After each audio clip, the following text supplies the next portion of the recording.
ਇੱਕ ਬੰਦਾ ਕੋਚ ਬਣਿਆ ਫਿਰਦਾ ਡੰਡਾ ਫੜ ਕੇ ਕਹਿੰਦਾ ਕਿ ਭੱਜੋ ਭੱਜੋ ਮੈਂ ਮਗਰ ਸਾਈਕਲ ਤੇ ਆਉਣਾ ਜਾਂ ਮੋਟਰਸਾਈਕਲ ਤੇ ਆਉਣਾ। ਇੱਕ ਖੁਦ ਨਾਲ ਭੱਜਦਾ ਤੇ ਉਹਦੇ ਖੂਨ ਚ ਕਬੱਡੀ ਸੀ, ਉਹਦੇ ਖੂਨ ਚ ਮਿਹਨਤ ਸੀਗੀ, ਪਿਓ ਦਾਦਿਆਂ ਦੀ ਕੀਤੀ ਸੀ ਤਾਂ ਉਹ ਅੱਜ ਵੀ ਕਰਦਾ ਹੈ ਹਨਾ। ਆਪਾਂ ਉਹਨੂੰ ਸਲੂਟ ਕਰਦੇ ਆ ਵੀਰੇ ਨੂੰ ਕਿ ਬਹੁਤ ਗੁੱਡ ਗੱਲ ਆ ਯਾਰ। ਇੰਨੀ ਪਬਲਿਕ ਮਗਰ ਲਾਉਣੀ ਵੀ ਖੇਡ ਨਹੀਂ ਹੁੰਦੀ ਜੀ, ਜੋ ਉਹਦੇ ਵਿੱਚ ਕੋਈ ਜਜ਼ਬਾ ਹੋਰ ਕਿਸੇ ਨੇ ਨਹੀਂ ਲਾ ਲਈ, ਹੋਰ ਕਿਸੇ ਨੇ ਨਹੀਂ ਲਾ ਲਈ ਹਨਾ। ਬਾਈ ਤੁਸੀਂ ਦੇਖੇ ਸੋਸ਼ਲ ਮੀਡੀਆ ਵਰਤਦੇ ਹੋਵੋਗੇ ਤੇ ਸੋਸ਼ਲ ਮੀਡੀਆ ਤੇ ਅੱਜ ਕੱਲ ਸੈਂਸੇਸ਼ਨ ਬਣਿਆ ਹੋਇਆ ਪਿੰਕਾ ਯਰਗ। ਹਾਂ ਬਈ, ਉਹਦੇ ਬਾਰੇ ਤੁਹਾਡੇ ਕੀ ਵਿਚਾਰ ਨੇ? ਪਿੰਕਾ ਜਿਵੇਂ ਦੌੜਦਾ ਖੇਤਾਂ ਦੇ ਵਿੱਚ, ਹੁਣ ਹਰੇਕ ਪਿੰਡ ਦੇ ਵਿੱਚ ਜਾ ਜਾ ਕੇ ਮੁਹਿੰਮ ਛੇੜੀ ਹੋਈ ਹੈ। ਉਹਨਾਂ ਨੇ ਬੱਚਿਆਂ ਨੂੰ, ਨੌਜਵਾਨਾਂ ਨੂੰ, ਬਜ਼ੁਰਗਾਂ ਨੂੰ ਸਿਹਤ ਦੇ ਨਾਲ ਜੋੜ ਰਹੇ ਨੇ। ਬੱਚੇ ਦੌੜਦੇ ਨੇ ਪਿੱਛੇ ਕਈ ਕਿਲੋਮੀਟਰ ਤੱਕ ਦੀ ਮੈਰਾਥਨ ਹੀ ਹੋ ਜਾਂਦੀ ਹੈ ਇੱਕ ਤਰ੍ਹਾਂ ਦੀ। ਪਿੰਕੇ ਯਰਗ ਬਾਰੇ ਕੀ ਵਿਚਾਰ ਨੇ? ਉਹਦੀ ਖੇਡ ਜਿੱਦਾਂ ਦੀ ਉਹ ਇਸ ਸਮੇਂ ਕਰ ਰਿਹਾ ਹੈ, ਆਪਣੀ ਕਬੱਡੀ ਤੋਂ ਤਾਂ ਬੇਸ਼ੱਕ ਪਾਸੇ ਹੋ ਗਿਆ ਪਰ ਕਬੱਡੀ ਅੰਦਰੋਂ ਤਾਂ ਨਹੀਂ ਜਾਂਦੀ ਨਾ, ਹੈਗਾ ਤਾਂ ਉਹ ਕਬੱਡੀ ਪਲੇਅਰ ਹੀ। ਉਹਦੇ ਬਾਰੇ ਕੀ ਵਿਚਾਰ ਹੈ ਤੁਹਾਡੇ? ਬਈ ਤੈਨੂੰ ਪਤਾ ਮਰਦ ਤੇ ਘੋੜਾ ਕਦੇ ਬੁੱਢੇ ਨਹੀਂ ਹੁੰਦੇ ਹਨਾ। ਬਾਕੀ ਪਿਓ ਪਰ ਪੂਤ ਨਸਲ ਪਰ ਘੋੜਾ ਬਹੁਤਾ ਨਹੀਂ ਤਾਂ ਥੋੜਾ ਥੋੜਾ। ਜੇ ਉਹਦੇ ਖੂਨ ਚ ਕਬੱਡੀ ਸੀ, ਉਹਦੇ ਖੂਨ ਚ ਮਿਹਨਤ ਸੀਗੀ, ਪਿਓ ਦਾਦਿਆਂ ਦੀ ਕੀਤੀ ਸੀ ਤਾਂ ਉਹ ਅੱਜ ਵੀ ਕਰਦਾ ਹੈ ਹਨਾ। ਜੇ ਆਪਾਂ ਮਿਹਨਤੀਆਂ ਤਾਂ ਬੱਚੇ ਵੀ ਮਿਹਨਤੀ ਪੈਦਾ ਹੋਣਗੇ। ਆਪਾਂ ਉਹਨੂੰ ਸਲੂਟ ਕਰਦੇ ਆ ਵੀਰੇ ਨੂੰ ਕਿ ਬਹੁਤ ਗੁੱਡ ਗੱਲ ਆ ਯਾਰ। ਇੰਨੀ ਪਬਲਿਕ ਮਗਰ ਲਾਉਣੀ ਵੀ ਖੇਡ ਨਹੀਂ ਹੁੰਦੀ ਜੀ, ਜੋ ਉਹਦੇ ਵਿੱਚ ਕੋਈ ਜਜ਼ਬਾ ਹੋਰ ਕਿਸੇ ਨੇ ਨਹੀਂ ਲਾ ਲਈ, ਹੋਰ ਕਿਸੇ ਨੇ ਨਹੀਂ ਲਾ ਲਈ ਹਨਾ। ਵੀ ਉਹਦਾ ਜਜ਼ਬਾ ਉਹਦੇ ਵਿੱਚ ਜਾਨ ਆ ਯਾਰ, ਉਹ ਖੁਦ ਭੱਜਦਾ। ਇੱਕ ਬੰਦਾ ਕੋਚ ਬਣਿਆ ਫਿਰਦਾ ਡੰਡਾ ਫੜ ਕੇ ਕਹਿੰਦਾ ਕਿ ਭੱਜੋ ਭੱਜੋ ਮੈਂ ਮਗਰ ਸਾਈਕਲ ਤੇ ਆਉਣਾ ਜਾਂ ਮੋਟਰਸਾਈਕਲ ਤੇ ਆਉਣਾ।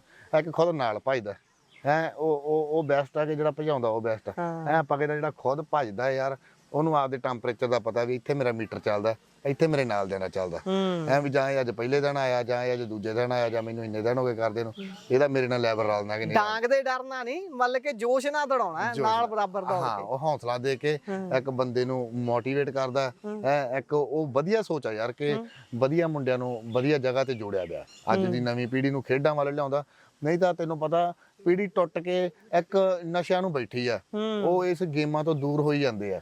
ਉਹਨਾਂ ਦਾ ਇਧਰੋਂ ਰੁਝਾਵ ਘਟਦਾ ਜਾਂਦਾ ਗਾ ਕਿ ਵੀ ਯਾਰ ਛੱਡ ਯਾਰ, ਕੌਣ ਖਪੇ, ਕੌਣ ਮਿਹਨਤ ਕਰੇ, ਕੌਣ ਕਰੇ। ਪਰ ਤੈਨੂੰ ਕਹਿੰਦੇ ਨੇ ਖਰਬੂਜੇ ਨੂੰ ਦੇ ਕੇ ਖਰਬੂਜਾ ਰੰਗ ਫੜਦਾ। ਜੇ ਅੱਜ ਪਿੰਡ ਦੇ ਵਿੱਚੋਂ 2 ਜਾਣੇ ਉੱਠਿਆ, ਉਹ ਕੱਲ ਨੂੰ 3-4 ਕਰਨਗੇ। ਜੇ ਉਹ 5 ਆ ਉਹ 10 ਕਰਨਗੇ ਹੌਲੀ ਹੌਲੀ। ਕਿ ਜੇ ਉਹ ਇਦਾਂ ਦੀ ਲਗਨ ਵੱਧਦੀ ਗਈ ਤਾਂ ਸਾਡੀ, ਕਿਉਂਕਿ ਜਿਹੜਾ ਇਹ ਪੰਜਾਬ ਆ ਨਾ, ਪੰਜਾਬੀਅਤ ਆ, ਇਹ ਖੇਡਾਂ ਕਰਕੇ ਹੀ ਆ ਬਈ। ਸਾਡੀ ਜਿਹੜੀ ਸਿਹਤ ਆ ਨਾ, ਸਾਡੀ ਜਿਹੜੀ ਬੋਡੀ ਆ, ਇਹ ਸਾਡੀਆਂ ਖੇਡਾਂ ਕਰਕੇ ਹੀ ਆ। ਸਾਡੇ ਇਤਿਹਾਸ ਚ ਇਹ ਚੀਜ਼ ਜਦੋਂ ਗੁਰੂ ਸਾਹਿਬ ਨੇ ਅਖਾੜੇ ਲਾਏ, ਉਹ ਖੇਡਾਂ ਉਹਨਾਂ ਨੇ ਆਪ ਤੋਰੀਆਂ। ਗੱਤਕਾ ਵੀ ਇੱਕ ਖੇਡ ਸੀ ਪੁਰਾਤਨ। ਜੇ ਕਬੱਡੀ ਸੀਗੀ, ਘੋੜ ਕੁਸ਼ਤੀ ਸੀਗੀ, ਇਹ ਸਾਡੇ ਗੁਰੂਆਂ ਨੇ ਇੱਕ ਸਾਨੂੰ ਉਹ ਜਿਹੜਾ ਕੋਈ ਜੋਸ਼ ਸੀ ਉਹਦੇ ਵਿੱਚ, ਮਿਹਨਤ ਖੁਰਾਕ ਸੀਗੀ, ਉਹਨੂੰ ਮਿਹਨਤ ਕਰਕੇ ਉਹਨੂੰ ਨਰਮ ਕਰਦੇ ਸੀਗੇ ਕਿ ਥੱਕ ਜੇ ਤੇ ਸੌਂ ਜੇ, ਉਹਦਾ ਗਲਤ ਪਾਸੇ ਧਿਆਨ ਨਾ ਜਾਵੇ।